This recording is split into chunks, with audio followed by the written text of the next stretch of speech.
Good morning. आ जाइए फटाफट। Good morning. देखिए, डैमेज एक ऐसा शब्द है, एक ऐसा वर्ड है जो नाउन और वर्ब दोनों रूप में यूज किया जाता है। राइट? ये नाउन भी है और वर्ब भी है। नाउन के रूप में डैमेज का मतलब होता है loss. Loss may be any physical loss, may be any economic loss, और may be any sort of loss. ये क्या कहलाता है? डैमेज कहलाता है। क्लियर है सबको? और वो लॉस किसी को देना, ठीक है? इनकर लॉस, इनकर लॉस, किसी को लॉस देना, दैट इज कॉल्ड डैमेज। कोई भी वर्ब है तो उसका सेकंड फॉर्म और थर्ड फॉर्म होगा, तो डैमेज का भी सेकंड फॉर्म और थर्ड फॉर्म डैमेज्ड होता है।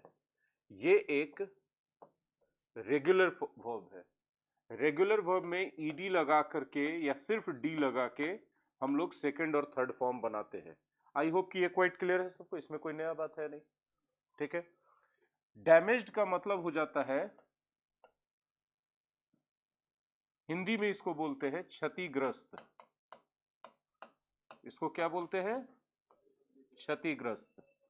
क्षतिग्रस्त इंग्लिश में अगर हम डिफाइन करें तो आप कह सकते हैं ब्रोकन, कह सकते हैं डिवास्टेटेड, कह सकते हैं डिस्ट्रॉयड,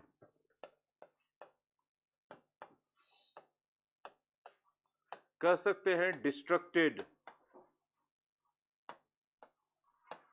कह सकते हैं ruined।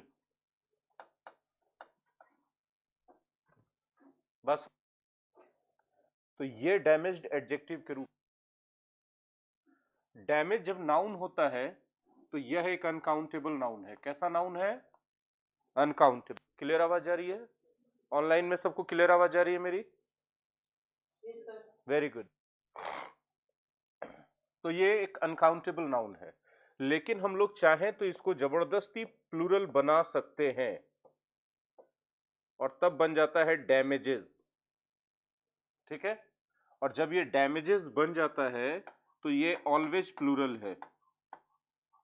ऑलवेज क्या है? ये प्लूरल है। यहां तक तो क्लियर है? और इसका मीनिंग होता है क्षतिपूर्ति। इसका मीनिंग क्या होता है? क्षतिपूर्ति।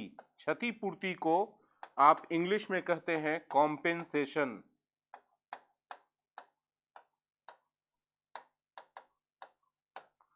कॉम्पेंसेशन एक बड़ा सिंपल और बहुत ही कॉमन वर्ड है। हम लोग डे टू डे लाइफ में इसको इतना बार सुन चुके हैं कि इसका कोई अंत नहीं। जैसे कहीं कोई प्राकृतिक आपदा आती है तो सरकार कॉम्पेंसेशन देती है। कहीं कोई किसी को एक्सीडेंट वगैरह होता है तो 2 लाख रुपया मिलेगा, सर घर के एक आदमी को नौकरी मिलेगा।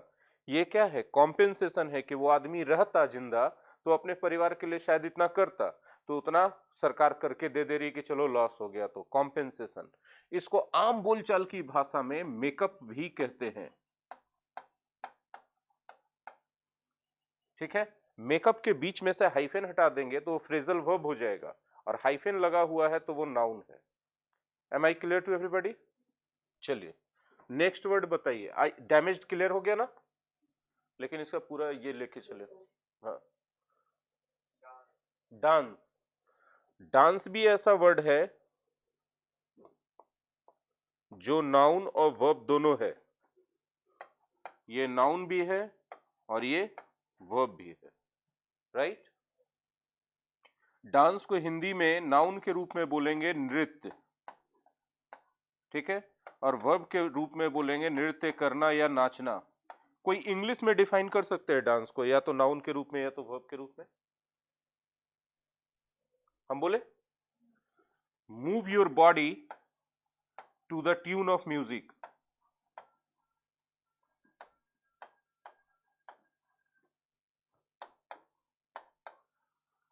To the tune of music. संगीत की धुन पर अपने शरीर को मूव करना इज कॉल्ड डांस। राइट और रॉन्ग? अब इसमें बहुत सारा वेराइटी है कि कैसे आप मूव करोगे, कौन सा पार्ट कैसे मूव करोगे। इस बैले और क्या क्या इस तरह का डांस होता है ना, I don't know that much, ठीक है। और इस तरह के movement, such movement is also noun, dance. जब ये वर्ब के रूप में यूज किया जाता है तो यकीन मानो ये एक रेगुलर वर्ब है, ठीक है, और इंट्रांजिटिव है, मतलब इसके साथ किसी ऑब्जेक्ट की जरूरत नहीं है। मेरी बात क्लियर हो रही है सब लोगों को? हाँ ना बोल दो भैया, ठीक है। तो ये जो डिफाइन करने का आर्ट है ये आपको आ जाएगा। इसके लिए दो चीजों की रिक्वायरमेंट होती है कि किसी भी वर्ड को इंग्लिश में डिफाइन कर सको। एक तो उसके बारे में सोच सको गहराई से, और फिर जिस लैंग्वेज में डिफाइन करना चाह रहे हो उस लैंग्वेज का नॉलेज होना चाहिए। हो सकता है कि आप इसमें से बहुत सारे वर्ड को हिंदी में भी ऐसे डिटेल ना बोल पाओ, एक शब्द जानते होगे हिंदी में भी ऐसे डिटेल बोलने में आपको दिक्कत होगी, क्योंकि आप फर्स्ट स्टेप है उसके बारे में उतना गहराई से सोचना, उसी में दिक्कत होती है, राइट। बोलिए ये कैसे आएगा, सवाल ये होता है। तो ये रीडिंग से आता है, कहानियां पढ़ते रहिए, धीरे धीरे दिमाग, बोले कहानियों से ये कैसे आ जाएगा, दिमाग तीक्ष्ण हो जाता है, शार्प हो जाता है, और जब दिमाग शार्प हो जाता है तो हर चीज को लॉजिक करके सोच लेता है। बात समझ में आ रही है? Reading stories makes your mind sharp, nothing else. Next word बताइए, डांसर। बताओ क्या डांसर हमको डिफाइन करने की अब जरूरत पड़ेगी? Anyone who dances is dancer, right. अब डांसर अच्छा भी हो सकता है, बुरा भी हो सकता है, हम बहुत बुरे डांसर हो सकते हैं। जो लोग हमेशा डांस करते हैं, ट्रेनिंग लिए हैं, परफॉर्म करते हो, बहुत अच्छे डांसर हो सकते हैं, ठीक है। लेकिन जब हम डांसर बोलते हैं तो हमारे दिमाग में वही लोगों का इमेज आता है, हमारा दिमाग उन्हीं लोगों को विजुअलाइज करता है जो लोग अक्सर, गौर से सुनो, जो लोग अक्सर अच्छे से परफॉर्म करते हैं। किसी भी प्रोफेशन में नाम लेते के साथ उस प्रोफेशन के एक्सपर्ट का इमेज दिमाग में आता है, राइट है कि रॉन्ग है? जैसे टीचर, तो टीच कोई भी कर ले सकता है, लेकिन टीचर बोलोगे तो हम या तुम्हारे कोई और टीचर ही दिमाग में आएंगे, राइट है कि रॉन्ग है? ऐसा इसलिए होता है क्योंकि हमारा दिमाग ये मान के चलता है कि उस प्रोफेशन वाले का नाम लिए हैं तो वो एक्सपर्ट होना चाहिए, और ये दिमाग इसलिए सोचता है क्योंकि बचपन से ऐसे सोचाया गया है, कंडीशनिंग के लिए। आ जाइए, जल्दी आइए। आई होप की चीजें क्लियर है आप लोगों को। चलिए आगे बढ़ते हैं। जी, डांसिंग, बहुत अच्छा।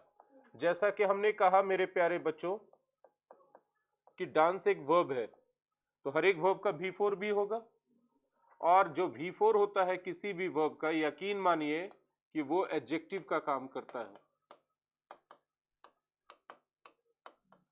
तो डांसिंग भी एडजेक्टिव का काम करता है, ठीक है। डांसिंग डॉल, एक ऐसा डॉल जिसमें चाबी लगा दो या पावर दे दो तो डांस करना शुरू कर देगी, लाइक दैट। जैसे लाफिंग बुद्धा, उसका ही ऐसे रहता है, राइट। फेशियल एक्सप्रेशन लाफिंग का बनाया जाता है उसका ऐसे, हाँ है ना। तो उसी तरह डांसिंग गर्ल,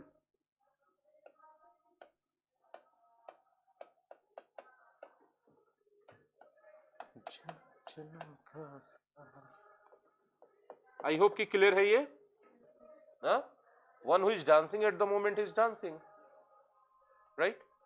नेक्स्ट वर्ड, हाँ डांसिंग एक नाउन भी है, बिल्कुल सही है। पूछिए कैसे? दुनिया का जितना भी V4 है वो जेरंड कहलाता है, और जेरंड किसके इक्विवेलेंट होता है? नाउन के इक्विवेलेंट होता है। पढ़ाया गया है आप लोगों को ना, ये पढ़ाया नहीं गया, आप लोग पहले से जानते हो। हम एक सेंटेंस देके दे दे, जैसे इसमें एग्जांपल दिए, इसमें भी एक एग्जांपल दे देते हैं। डांसिंग इज एन आर्ट,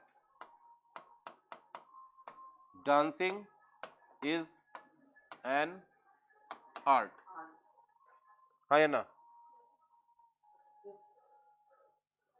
आगे बढ़े, नेक्स्ट वर्ड बोलिए। Danger, right. जी बिल्कुल सही। Danger parts of speech wise एक नाउन है, ठीक है। अब और से सुनिए, बात बोल रहे हैं, इसके खानदान से रिलेटेड सारे वर्ड्स को हम बोलना चाहेंगे, ठीक है। एन लगा दीजिए इसके अंदर,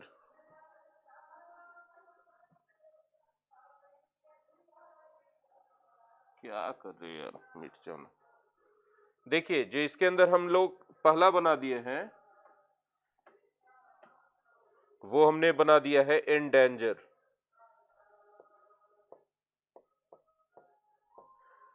बहुत बार ऐसा होता है कि किसी नाउन के अंदर एन लगा दीजिए शुरू में तो वो वर्ब बन जाता है। ठीक है, डेंजर का मतलब होता है खतरा। डेंजर का मतलब क्या होता है? खतरा। किसको कहते हैं? इंग्लिश में डिफाइन कर सकते हो? इंग्लिश में डिफाइन कर सकते हो? अच्छा कोई एक वर्ड बता दो जो खतरा मीनिंग रखता हो इंग्लिश में। बहुत कॉमन वर्ड है, आप लोग जानते हो। रिस्क। नहीं सर, रिस्क। अगर डेंजर बोलते हैं तो जो सबसे करीबी वर्ड आता है वो होता है रिस्क। बाकी आप इसके अलावा ट्रबल बोल सकते हो, आप इसके अलावा प्रॉब्लम बोल सकते हो, लेकिन वो सब वर्ड ट्रबल प्रॉब्लम वो फीलिंग नहीं देगा जो फीलिंग डेंजर या रिस्क देता है। हाँ या ना बोलना। डेंजर या रिस्क बोलने से मतलब होता है वैसा problem that is putting some possibility before you of some big loss, right? Generally the loss of life or health, right? तो वो चीज को डेंजर कहते हैं। और इसका एक फ्रेज है मेरे दिमाग में, बोले? In danger.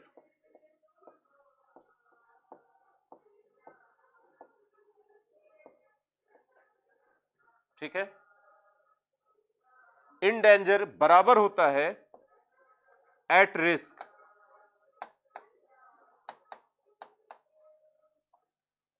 प्रीपोजिशन का खेल देख लो।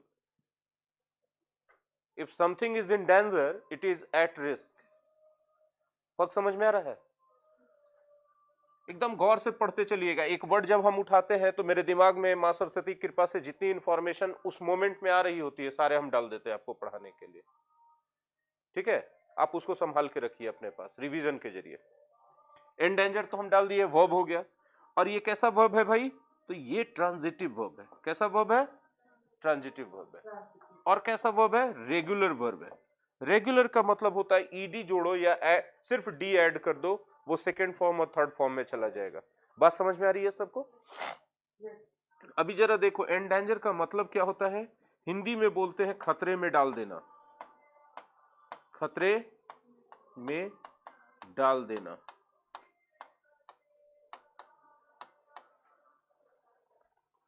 मेरी बात समझ में आ रही है सबको? अब इंग्लिश में डिफाइन करोगे तो क्या हो जाएगा? Put in danger. Put in danger. ठीक है, या put at risk. Put at risk या put at stake. Put at stake. मेरी बात समझ में आ रही है सबको?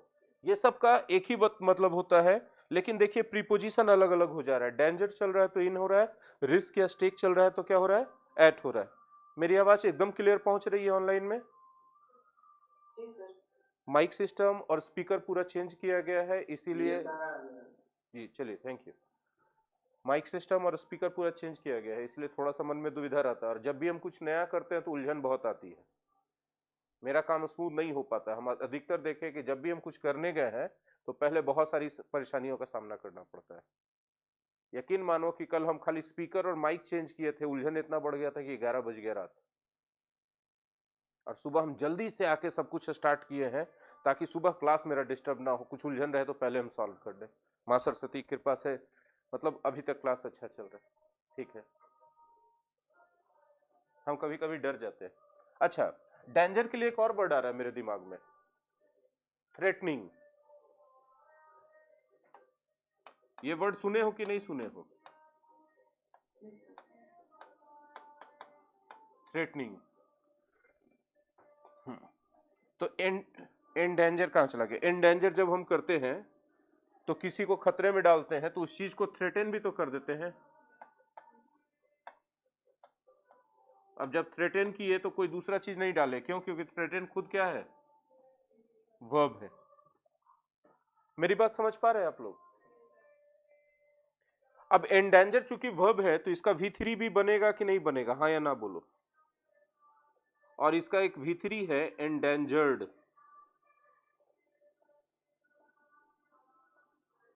और हम सब लोग जानते हैं कि कोई भी वर्ब का V3 जनरली एडजेक्टिव का काम कर सकता है।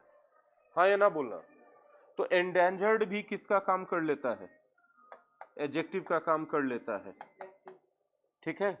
और एंडेंजर्ड को हम समझाने के लिए एक एग्जाम्पल का सहारा लेंगे। एंडेंजर्ड स्पीसीज,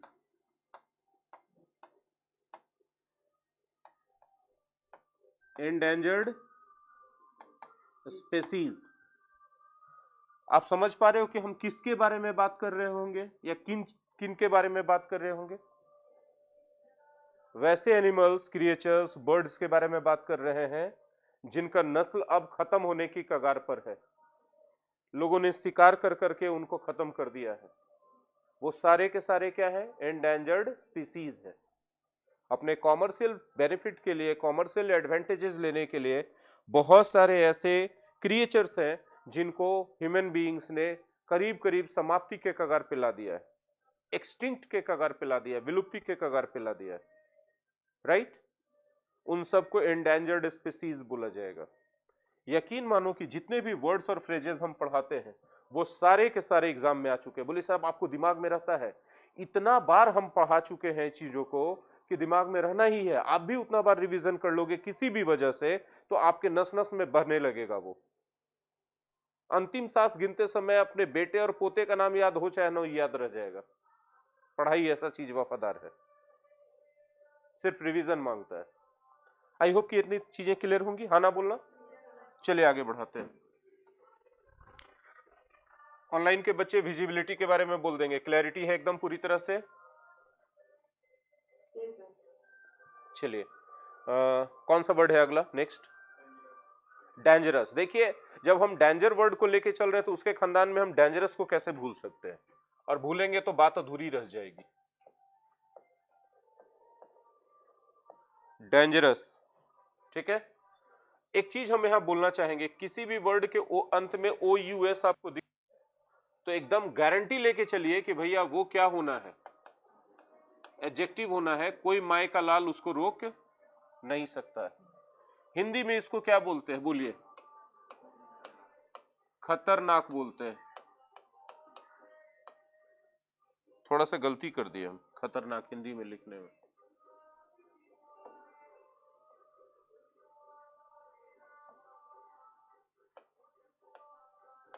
खतरनाक ऐसे लिखाएगा। हाँ खतरनाक ऐसे लिखाएगा। अच्छा कोई इंग्लिश में डिफाइन कर सकता है क्या डेंजरस को? Causing danger. हाँ, पॉसिबली काउजिंग डेंजर। इसके लिए एक वर्ड यदि कोई पूछे तो मेरे दिमाग में आता है रिस्की। ठीक है ना? चलिए नेक्स्ट वर्ड बोलिए। जी नहीं सुनाई पड़ रहा। DARK।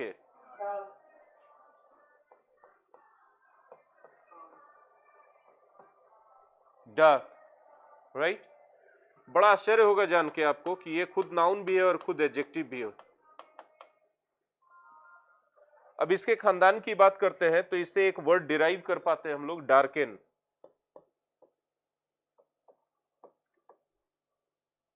और ये parts of speech wise verb होता है। ठीक है।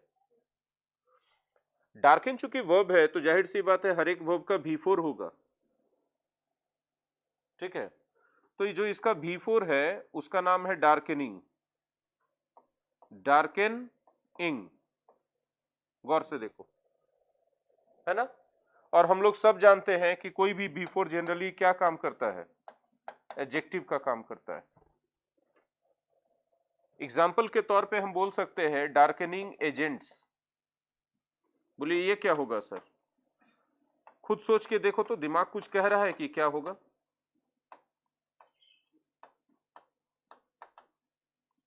डार्कनिंग इफेक्ट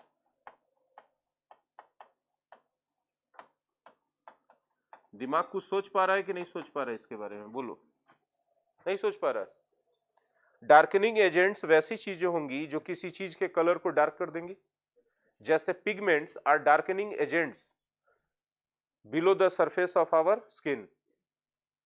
राइट है कि रॉन्ग है? पिगमेंट्स क्या होते हैं? डार्कनिंग एजेंट्स होते हैं। धूप में जाइए, एक्टिव हो जाएगा तो आप सामने लगने लगिएगा। धूप के बाहर आ जाइए, थोड़ी देर रुकिए, फिर वो एक्टिव नहीं होता है, डीएक्टिवेट हो जाता है, तो फिर हम लोग थोड़े गोरे दिखने लगते हैं, थोड़े फेयर दिखने लगते हैं। तो डार्कनिंग एजेंट्स है। अब बताइए हम कैसे डिफाइन कर पा रहे हैं, क्योंकि मेरा नॉलेज उस चीज के बारे में है। ठीक है, तो आप खाली इसको सीख लीजिएगा तो आप कुछ नहीं कर पाइएगा लाइफ में। आपको नॉलेज रहना चाहिए उन वर्ड्स को यूज करने के लिए, कहाँ पे यूज करना है। वो जनरल नॉलेज कहा जाता है, वो इंग्लिश का नॉलेज नहीं है। डार्कनिंग इफेक्ट पिगमेंट्स के या मेलानिन, वो पिगमेंट्स मेलानिन कहलाते हैं हमारे बॉडी में। ठीक है, अलग अलग क्रिएचर्स के बॉडी में वो अलग अलग चीजें कहलाती हैं। जैसे अब लिविंग थिंग्स ले लीजिए, लेकिन अगर आप ले लेते हैं वो क्या नाम है पौधे, तो उसमें उन पिगमेंट्स का नाम मेलानिन नहीं होकर क्लोरोफिल हो जाता है।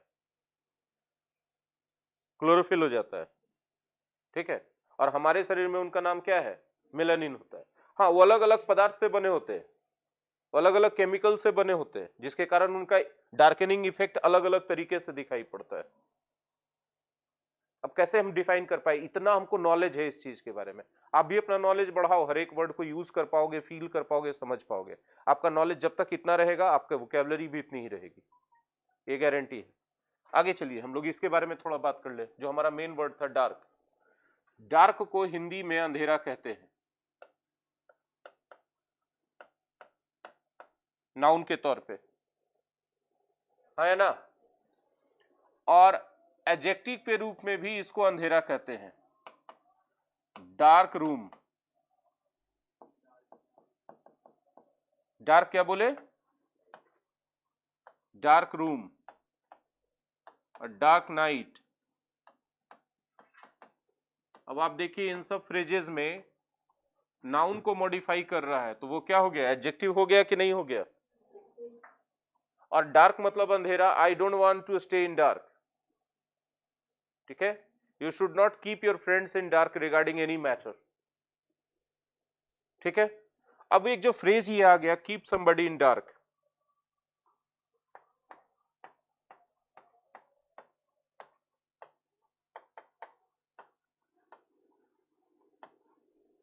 कीप समबडी इन डार्क मतलब क्या होता है? बात समझो, मतलब क्या होता है? मतलब होता है keep somebody unknown from something और ignorant of somebody, ignorant of something. Right, इसमें जो मेन फ्रेज है वो क्या है? अब यहां पर वाले चीजों को चेंज कर करके हम नया नया बना सकते हैं। He is in dark. ठीक है, तो ये मेन फ्रेज है हमारा, यहां पर हम लोग ऐड कर सकते हैं दूसरी चीजें, तो थोड़ा सा वेरिएशन आ जाएगा, थोड़ा सा सेंटेंस बदल जाएगा। मतलब हम वोकैबुलरी सिखा रहे हैं, साथ साथ आपको ये सिखा रहे हैं कि आप उनको कैसे वेरियस तरीके से यूज कर पाइए।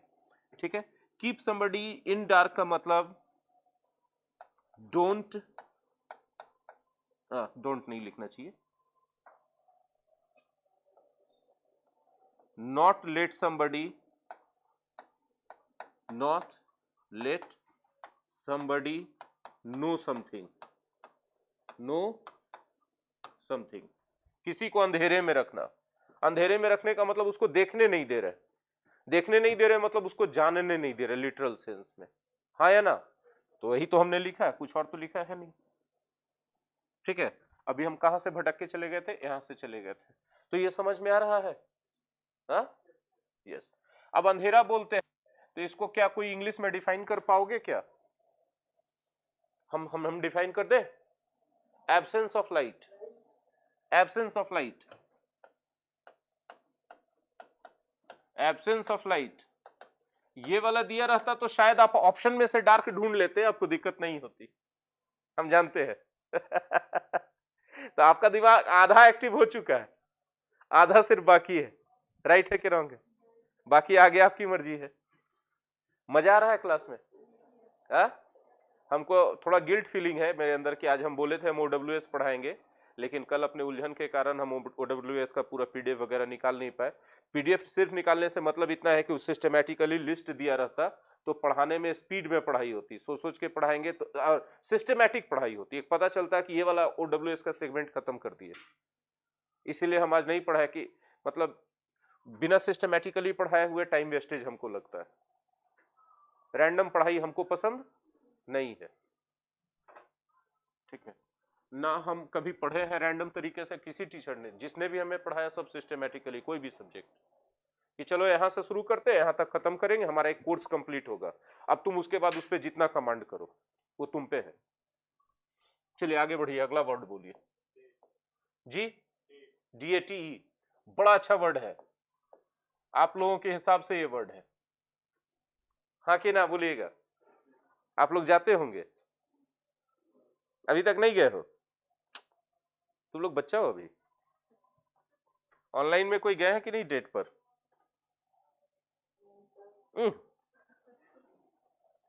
जीवन का अनुभव लो। अभिषेक गए हैं। देखिए डेट पे जाने का मतलब हम बिहारी लोग और इंडियन लोग बहुत सारा चीज उल्टा पुल्टा सोच लेते हैं। Date means a meeting in which you try to know people whom you meet with। नहीं सर, नहीं गए हैं। अच्छा हमको अब बेटा कोई नहीं बोलेगा कि माइक दूर रख के, अब सब करीब रख के बोलेगा कि उल्टा सुनाई पड़ जाता है सर को। मजा आ गया, लेकिन एकदम छिटपिटा के मछली की तरह क्लैरिफिकेशन दिए, नहीं सर हम एकदम नहीं सर। अच्छा डेट का जो सबसे प्रचलित मीनिंग है, बहुत सारा मीनिंग है, बता दे सारा। डेट का पहला मीनिंग है तारीख, दूसरा है खजूर। ओए खजूर इधर आ, वो वाला खजूर नहीं, खाने वाला खजूर, राइट। खजूर बड़ा कॉमन नेम हो गया है किसी को इंसल्टिंग तरीके से छोटे बच्चे या किसी को बुलाने के लिए बॉलीवुड फिल्मों के कारण, राइट। पता नहीं इसको इंसल्टिंग क्यों लोग मानते हैं, इतना तो न्यूट्रिशियस चीज है यार, ठीक है। और डेट मतलब मेल मिलाप। क्या हिंदी में इसका कोई इक्विवेलेंट हो सकता है? ये वाला डेट जो हम लोग बोलते हैं, लड़का लड़की डेट पे जाते हैं, हो सकता है? आपको लगता है नहीं हो सकता? ये सब कॉमन सेंस लगाओ भैया, ये हमारे यहाँ का नहीं है, ये आया है बाहर के कल्चर से। हमारे यहाँ तो इस तो प्रश्न नहीं होता है कि विवाह से पहले लड़का लड़की मिले। थोड़ा और पीछे चले जाइएगा तो लड़का लड़की एक दूसरे को देखते भी नहीं थे, माता पिता जाते थे देख के आते थे कि हमारी बेटी के लिए ये लड़का अच्छा रहेगा और मेरे बेटे के लिए लड़की, और उसके बाद विवाह तय कर दिया जाता था, लोग विवाह करते थे, उसके बाद जाकर के पहली बार मिलते थे, चेहरा देखते थे, ऐसा भी होता था, ठीक है। बाद में धीरे धीरे प्रचलन बदला तो बोले नहीं भैया जिंदगी जीना है साथ में, एक बार देख लेना होगा, ठीक है। फिर और प्रचलन बदला, मेरी बहन का विवाह हुआ तो 1 महीना पहले 1.5 महीना पहले से मेल मिलाप होने लगा दोनों में, फोन पे बातचीत या कहीं आना जाना, ताकि भैया अच्छे से जान लो, साथे रहना है, बाद में नहीं बोलना कि हाँ ऐसे गड़बड़ है वैसे गड़बड़ है, ठोक बजा लो कि बढ़िया सामान है कि नहीं है, ठीक है। 1 महीना में कोई ठोकता बजाता नहीं है, लड़की जाती है लड़का के सामने इंप्रेशन झाड़ने की कोशिश करती है अच्छा अच्छा बोल के, और लड़का जाता है लड़की के सामने वो तो एकदम टिप टॉप हीरो बन के जाता ही है, उसका तो बस सोल पर्पस यही होता है कि बस लड़की इंप्रेस हो जाए कैसे भी। सही बोल रहे ना बेटा? अब बोल रहा है आर्यन जी मुंडी हिला के, ठीक। हम एक बात बोले, सरकारी नौकरी ले लो, कोई लड़की ऐसे इंप्रेस हो जाएगी। और वो लड़की छोड़ो, लड़की का पापा भी एकदम सीधे गट्स के साथ पापा के पास जाके, सुनिए XYZ डिपार्टमेंट है, उसमें इस पोस्ट पे इतना महीना कमाते हैं, इतना दिन के बाद प्रमोशन होगा, बेटी से ब्याह करना चाहते हैं। तो बाबूजी डंडा उठा के मारेंगे, कौन बेटी से ब्याह करता? नहीं आपकी बेटी से। महाराज कहां सोचते हैं, ठीक है। फटाक से कहेंगे ठीक है हमारे तुम्हारे पापा पास बात करने के लिए, राइट है कि रॉन्ग है? देखो फेसबुक पे एक से एक पोस्ट आता है। अच्छा ठीक है मस्ती छोड़ दो, अभी देखो हम लोग किसके बारे में बात कर रहे थे, ये तो सब जानते, ये सब जानते, ये सब जानते हैं, ठीक है। अब ये जो डेट है ना, गौर से समझना, ये वर्ब के तौर पे भी यूज किया जाता है, ठीक है। और मीट समबडी हम हिंदी में नहीं इसका लिख पाएंगे, हमको बड़ा उटपटांग लगेगा क्योंकि इसका कुछ हिंदी होता नहीं, तो हम लिखें क्या हिंदी इसका, ये जबरदस्ती वाला हिंदी हम लिखे हुए हैं इसका। किसी से भी मेल मिलाप को डेट नहीं कहते, खास करके रोमांटिक रिलेशनशिप में जब आप किसी से मिलते हो ताकि उसको और बेहतर तरीके से जान सको टाइम स्पेंड करके, और कुछ क्वालिटी टाइम स्पेंड करो ताकि रिलेशनशिप और गहरा हो जाए, बॉन्ड और कनेक्शन और बेटर हो जाए, तो उसको डेट करना कहते हैं। ठीक है, आप वेस्टर्न कल्चर में चले जाइए तो डेट करना एक कंपलसरी पार्ट है। जैसे हमारे यहाँ लड़का लड़की देखना होता है, शादी के पहले का पार्ट है, उसके बिना लोग शादी नहीं करते, वहां पे बेवकूफ समझा जाता है वैसे लोगों को जो बिना डेट किए किसी से शादी कर लेते हैं। तो जैसे यहाँ पे बेवकूफ कहा जाएगा ना गार्जियन को, कह रहे लड़की का परिवार से मिले नहीं, लड़की को देखे नहीं, उठा के लिया घर में, अब क्या करेगी नहीं करेगी, आके कैसा नेचर है कैसा खानदान है, ऐसा बोलते कि नहीं बोलते हैं गार्जियन को। वहां लड़का लड़की को बोला जाता है कि कैसा बेवकूफ हो कि शादी कर लिए डायरेक्ट बिना डेट किए हुए। इतना अपोजिट कल्चर है। और हमारे यहाँ कोई डेट पे जाए तो उसको सीधे कैरेक्टर पे उसके सोचे लगते क्वेश्चन मार्क देके। राइट है कि रॉन्ग है? थोड़ा ग्रामीण क्षेत्र में चल जाइए, यही सब बात बोलिए तो कहेगा ना खत्म, बेटवा निकाल के लिए हाथ से किए। हम सही बोल रहे हैं, यही कॉन्सेप्ट है हमारा। तो यहाँ पर डेट मतलब meet somebody, meet somebody in a relationship, relationship का बात हो रहा है। ठीक है, स्पेशली मतलब पूरा डिफाइन करेंगे तो एक पैराग्राफ लिखाएगा इसको, डेट को डिफाइन करेंगे। ठीक है, तो जाहिर सी बात है वर्ब तो है तो इसका V4 भी होगा। V4 क्या होगा इसका पता है किसी को? डेटिंग, है ना? अब इसका हिंदी मत पूछो हमसे, इसको फील कर लो। Dating is a process of meeting somebody, है ना, to better your relations with that person, specially romantic relations. Right, चलो नेक्स्ट वर्ड बोलो भैया। टुडेज डेट मत आगे बढ़ो, वो सब क्या करना है? डॉटर, बेटा। अरे ये क्या बोल रहे हो? बेटा बेटी तो अब बराबर हो गया, अभी वर्ड भी खत्म कर देना चाहिए। ठीक है ना, मेल फीमेल में से फीमेल भी खत्म कर देना चाहिए, वुमेन भी खत्म कर देना चाहिए, गर्ल भी खत्म कर देना चाहिए, बराबरी आ चुका है दुनिया में। डॉटर, है ना? अच्छा इसको हिंदी में क्या बोलते हैं आप बोलिए? बेटी बोलते हैं ना? कोई इंग्लिश में डिफाइन कर पाएगा इसको? कोई भी बच्चा, ऑनलाइन ऑफलाइन, कोई भी बच्चा बताओ। हाँ, फीमेल चाइल्ड, है ना? ए फीमेल चाइल्ड या गर्ल चाइल्ड। बहुत अच्छा, शाबाश मेरे बच्चे, वेरी गुड। डॉटर का ना कोई फ्रेज है, डॉटर का ना कोई कुछ और नहीं, मतलब कोई डिटेल्स नहीं इससे रिलेटेड। चलिए, ऐसे भी बेटियों के बारे में ज्यादा उतना बकबक नहीं किया जाता है। चलिए नेक्स्ट बोलिए। Day, DAY। ठीक है, डे क्या है पार्ट्स ऑफ स्पीच वाइज बताओ? दिन, नाउन है ना? ये क्या है भाई? हाँ, क्या आप बता सकते हो इंग्लिश में डिफाइन करना पॉसिबल है आपके लिए? सनी और brighter part of 24 hours. Right, चलो नेक्स्ट। कुछ है नहीं सबके बारे में, हम क्या बोले इसमें? हाँ, DEAD, डेड। बहुत अच्छा, डेड। डेड जो है एक एडजेक्टिव है। डेड क्या है? एक एडजेक्टिव है। डेड का मतलब होता है मरा हुआ। डेड का मतलब क्या होता है? मरा हुआ। हाँ, इसको आप अपोजिट कर सकते हैं लाइव के।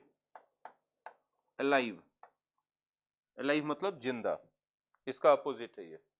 राइट, नेक्स्ट बोलिए। इस सब वर्ड में कुछ है नहीं, हम क्या बताएं? कुछ रहे तब तो बताएं हम, है ना? DEEP, डेफ, डेफ, ये पार्ट्स ऑफ स्पीच वाइज एक एडजेक्टिव है। अच्छा, बाकी लोग सिर्फ शाखा की आवाज थोड़ी थोड़ी सुनाई दे रही है हमें ऑनलाइन में। बाकी लोग हैं भी क्लास में कि नहीं है? कि क्लास लगा करके नाश्ता करने चले गए, चाय पीने चले गए? बताएंगे? है सर, ठीक है, ठीक। एहसास कराते रहो। डेफ, डेफ क्या है भाई? एडजेक्टिव है। डेफ को हिंदी में कहते हैं बहरा। ठीक है, इंग्लिश में इसको डिफाइन कर सकते हो? Unable to hear. यस,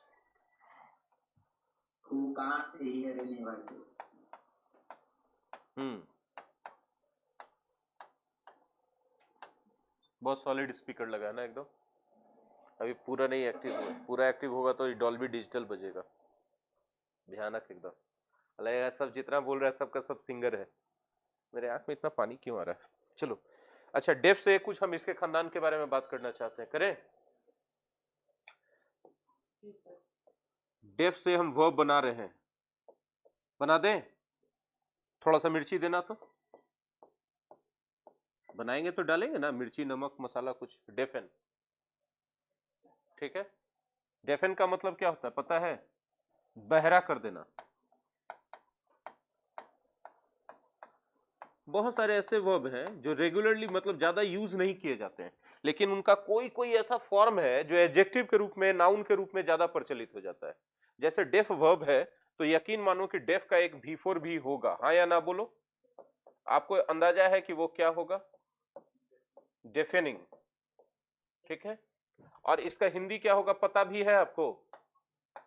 बहरा कर देने वाला, बहरा कर देने वाला, है ना? डेफनिंग नॉइज, हाँ, डेफनिंग एक्सप्लोजन, बहरा कर देने वाला शोरगुल, बहरा कर देने वाला, है ना? डिस्कनेक्ट होगा भाई, एक मिनट रुक जाइए, हम डिस्कनेक्ट करके दोबारा कनेक्ट कर ही देते हैं। चलिए नेक्स्ट वर्ड बताइए। डेफ हो गया, डेफनिंग हो गया जी, डील, बहुत अच्छा वर्ड है डील। हम बता दें कि ये नाउन भी है और ये एक वर्ब भी है। तो पहले इसको वर्ब के रूप में जानते हैं। दो बात हम बोलेंगे, डील विथ somebody, दूसरा बोलेंगे डील, क्या दिक्कत हो रही है? With something. ये समथिंग के रूप में आप बोल सकते हो एनी प्रॉब्लम्स, है ना, चैलेंजेस, ट्रबल्स, एटसेट्रा एटसेट्रा, हाँ या ना?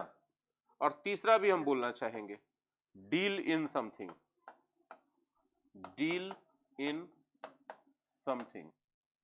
तीन एक्सप्रेशंस हमने डील का लिखा वर्ब के रूप में, ठीक है?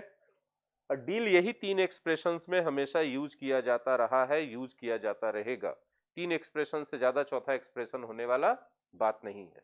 अब चूंकि वर्ब है तो जाहिर सी बात है कि हम इसके बारे में वर्ब फॉर्म भी बताएंगे। तो हम आपको बता दें कि डील इसका V1 तो है ही, डेल्ट V2 है, डेल्ट V3 है। बोले क्यों बताए? क्योंकि ये इर्रेगुलर वर्ब है, इसमें ईडी से काम नहीं चलता है कि हम खाली लिख देंगे आर, तो आप पता चल जाएगा आपको, ठीक है? वो चाहे तीनों में से कोई एक्सप्रेशन ले लीजिए, तीनों में वर्ब फॉर्म सेम चलता है, बदलता नहीं है। डील विथ समबडी मतलब किसी के साथ, हाँ, बातचीत करके उसको अपने तरीके पे लाना। बात समझ में आ रही है? Deal with something any problem, try to solve that problem, clear है? और deal in something, selling and buying something, doing business of something. बात समझ में आ रही है? My papa was a businessman, he dealt, past की बात करें, ही इज नो मोर, माई पापा इज नो मोर, ठीक है? ही डेल्ट इन फूड ग्रेन्स, ठीक है? मेरे पापा बिजनेसमैन थे, ही डेल्ट इन फूड ग्रेन्स, वो अनाज का व्यापार करते थे, मतलब अनाज खरीद बिक्री करते थे। किसानों से खरीदते थे या होलसेलर से खरीदते थे, रिटेलर को बेचते थे, किसानों से खरीदते थे, होलसेलर को बेचते थे, ऐसे करके, ठीक है? सरकार से खरीदते थे, जनता को बेचते थे, क्लियर है? एफसीआई से लेके जनता को बेचते थे, क्लियर है? एफसीआई समझते हो? एफसीआई समझते हो? फूड कॉर्पोरेशन ऑफ इंडिया, ठीक है जी। और डील, ये डील क्या हो सकता है बताओ? ये डील हो सकता है एक सौदा, राइट? सौदा का मतलब, सौदा का मतलब बिजनेस, है ना? यानी बिजनेस एग्रीमेंट और बिजनेस नेगोशिएशन, इसको आप क्या बोल सकते हो? बिजनेस नेगोशिएशन बोल सकते हो, बिजनेस नेगोशिएशन, क्लियर है सबको? हाँ ना बोलना। तो अब डील वर्ड को हम लोगों ने सीखा तो इतना सीखा, इतना से कम में काम भी नहीं चलेगा क्योंकि इतना मिनिमम तो एग्जाम में पूछा ही जाता है। नेक्स्ट बोलिएगा। हो गया, डील विथ डील इन सारा हो गया, अब क्यों बता रहे हैं उसको, आगे बढ़िए। हाँ, डी डबल ई आर, अच्छा, दोनों तरीके से होता है, एक ये होता है और एक ये होता है, दोनों डियर ही है, ठीक है। ये वाला डियर ऊपर वाला एडजेक्टिव है और इसको दो तरीके से यूज किया जाता है, एक तो प्यारा और दूसरा महंगा। प्यारा बोले तो आपके दिमाग में आना चाहिए लवली, जिसको देख के आपके मन में लव का फीलिंग आ जाए, लवली है, डियर है, राइट। अब वो देख करके सिर्फ लड़का को लड़की देख के, लड़की को लड़का देख के नहीं आता है, बाप को अपना बेटा देख के भी आता है, माँ को अपनी बेटी और बेटा देख के भी आता है। हाँ, darling is also simple similar word, okay, darling. हमको याद है कि एक जमाना ऐसा था जब हम बचपन में समझते थे, अरे बाप रे डार्लिंग बोल दिया, ये तो गाली हो गया, इतना गंदा बात डार्लिंग। अब हम एकदम आराम से बड़ा कॉन्फिडेंटली मेरी जान बोलते अपने बच्चों को, राइट। एक टाइम था कि मेरी जान बोल देने का मतलब घर में पिटाई लग जाएगा, काहे बोल दिया तुम ये सब सब। तो शब्दों का समझ जो है ना वो आदमी का बदलते रहता है। महंगा, आप क्या बोल सकते हो इसको, बोलो। कॉस्टली, एक्सपेंसिव,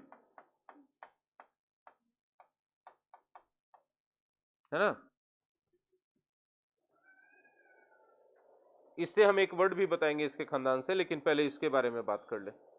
पता है ये क्या है, नाउन है और इसका मीनिंग होता है हिरण।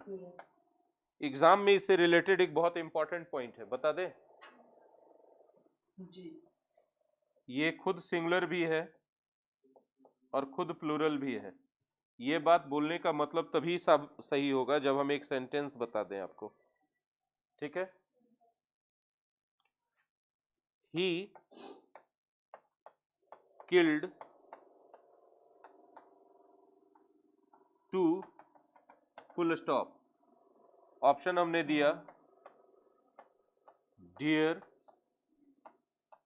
डियर्स, कौन सा होएगा, डियर होएगा, क्योंकि ये खुद सिंगुलर भी है और खुद प्लूरल भी है। मेरी बात समझ में आ रही है सबको, ठीक है। डियर वर्ड से एक हम इसके खानदान से निकाल रहे हैं एक और सदस्य को, उसका नाम है dearly.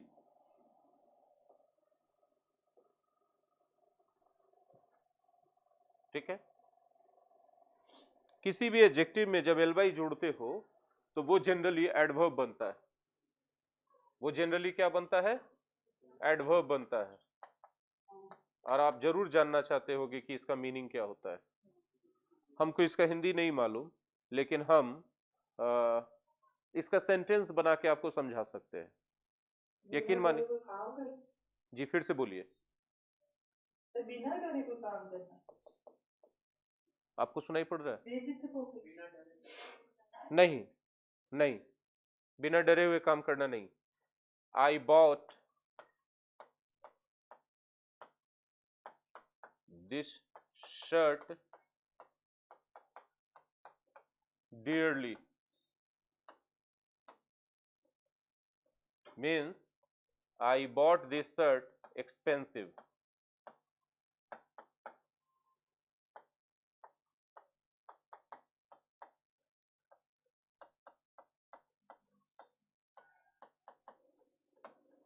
This shirt cost me dearly. यह शर्ट मुझे बहुत महंगा पड़ा।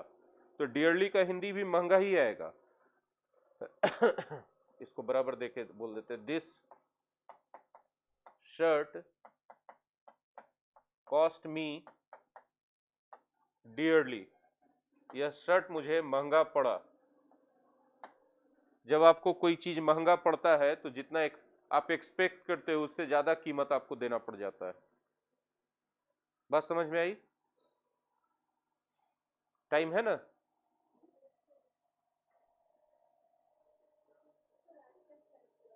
आर्टिकल्स का आंसर करवाना है? अच्छा, अभी 7 मिनट है, इसको और कर लेते हैं। ये क्लियर हो रहा है सबको? हाँ ना बोलो। नेक्स्ट वर्ड बताइए। हाँ जी, डेथ, मौत वाला।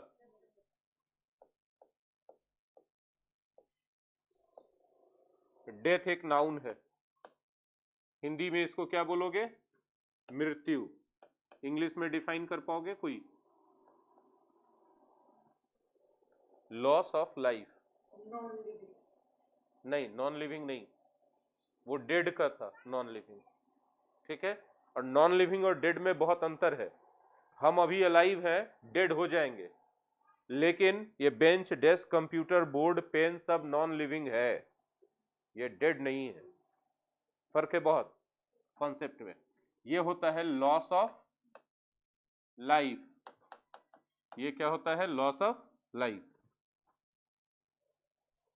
है ना? डेथ। ठीक है, a bitter truth of life is death, the last destination of life is death. हाँ या ना बोलोगे? यस। ना, आफ्टर लाइफ बिल्कुल अलग कॉन्सेप्ट है इंडियन कल्चर में, वो डेथ नहीं है।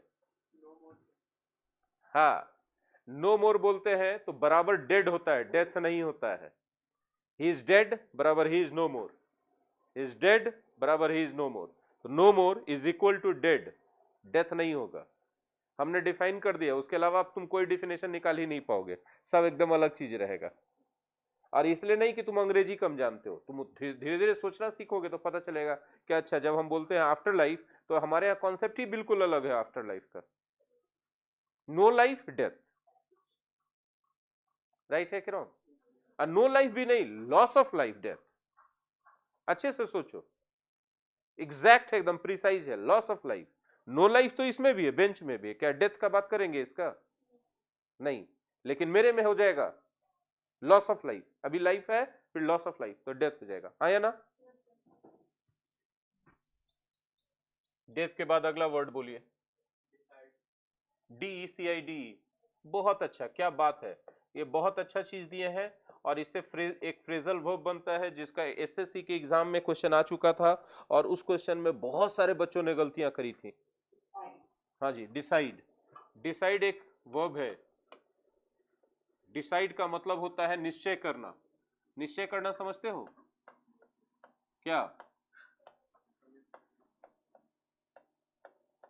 फैसला लेना, है ना? आप इसको बोल सकते हो टेक डिसीजन। क्या बोल सकते हो? Take decision. और डिसीजन भी किसके खानदान का है? डिसाइड के ही खानदान का है। बात समझ में आ रहा है? डिसाइड यदि वर्ब है तो कैसा वर्ब है भैया? रेगुलर वर्ब है और ट्रांजिटिव वर्ब है। रेगुलर है मतलब सिर्फ ई तो लगा हुआ है ही, देखो ना, तो सिर्फ डी जोड़ दोगे तो V2 V3 बन जाएगा, डिसाइडेड डिसाइडेड। और ट्रांजिटिव का मतलब इसके तुरंत बाद ऑब्जेक्ट चाहिए, बीच में कोई प्रीपोजिशन की जरूरत नहीं है। हाँ जी, लेकिन इसमें एक बहुत अच्छा फ्रेजल वर्ब है जो बहुत जानना बहुत जरूरी है, डिसाइड ऑन। नहीं लेगा? वाह, ये अपने हिसाब से चलता है। चलो ठीक है, चलो यार, तुम अपने हिसाब से चलो। देखिए, decide on, it's a phrasal verb. Phrasal verb में एक पार्टिकल वर्ब होता है, दूसरा प्रीपोजिशन या एडवर्ब होता है, और दोनों मिलके कोई स्पेशल मीनिंग क्रिएट कर देता है। ठीक है, ये सेपरेबल भी हो सकते हैं कि हम बीच में ऑब्जेक्ट डाल दें, नॉन सेपरेबल भी होते हैं कि ऑब्जेक्ट डालना हो तो बाद में डालें। ये ट्रांजिटिव भी हो सकते हैं कि इसके बाद ऑब्जेक्ट लगे, न इंट्रांजिटिव भी हो सकते हैं, ऑब्जेक्ट नहीं भी ले सकते हैं। मतलब वर्ब जैसा भी हो सकता है, वो सारा चीज इसमें क्वालिटी होता है वर्ब वाला, क्योंकि फ्रेज के रूप में है लेकिन है तो वर्ब ही, इसलिए तो इसका नाम क्या है? Phrasal verb. क्लियर है बात? उसके बारे में हम बात करेंगे डिटेल से। ठीक है, अभी बस ऐसे हिंट दे दिए। डिसाइड ऑन का मतलब होता है, सिंपल वर्ड में बोलो तो select, specially from the options, specially from the options.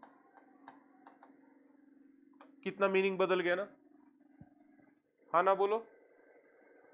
Decide जब आप लेते हो वर्ब के रूप में निश्चय करना, तो डिसाइड का एक पैटर्न चलता है। क्या उस पैटर्न को जानना चाहते हो? डिसाइड के बाद हमेशा 2 + V1 आएगा। एग्जाम्पल बोलते हैं, he has decided to join STC, he has decided to join क्या भैया? STC। उसने STC ज्वाइन करने का डिसाइड किया है। हम इतना फ्रीडम से पढ़ा पा रहे हैं क्योंकि मेरा इंस्टीट्यूट, मेरा सिलेबस है, और हमको पता है कि ये पढ़ना ही है आपको, तभी आप सक्सेस करोगे।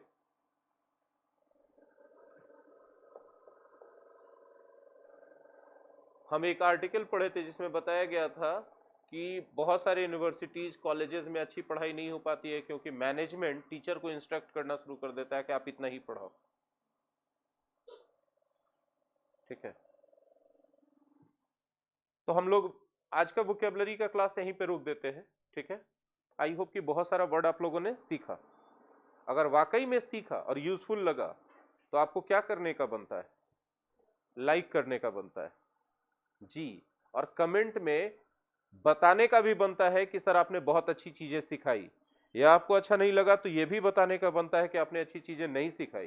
तो फिर आप एक्सप्लेन कीजिए कि कहां कहां आपको गलत लगा या कहां पर आपको बुरा लगा, तो हम उसको सुधारेंगे। ठीक है, और अच्छा लगा तो ये अच्छी चीजें अकेले नहीं खानी चाहिए, दोस्तों के साथ मिल बांट के खानी चाहिए। इसका प्रसाद शेयर करो अपने दोस्तों के साथ ग्रुप्स में, व्हाट्सएप, फेसबुक, सब जगह ग्रुप्स में, इंस्टाग्राम पे, सब जगह। राइट है कि रॉन्ग है? और अगर हमारे घर में पहली बार आए हो, स्वागत है, हमारे घर का सदस्य बन जाओ, सब्सक्राइब कर लो, घंटा दबा दो, टन। बात समझ में आ रही है? और फिर अपने घर का दरवाजा भी खुला रखना मेरी जान। पूछो क्यों? क्योंकि फिर हम न्योता भेजेंगे। न्योता भेजेंगे तो आपको आना होगा, और आके शक्ल दिखा के जाना होगा या पूरे फंक्शन तक रुकना होगा? बता दो।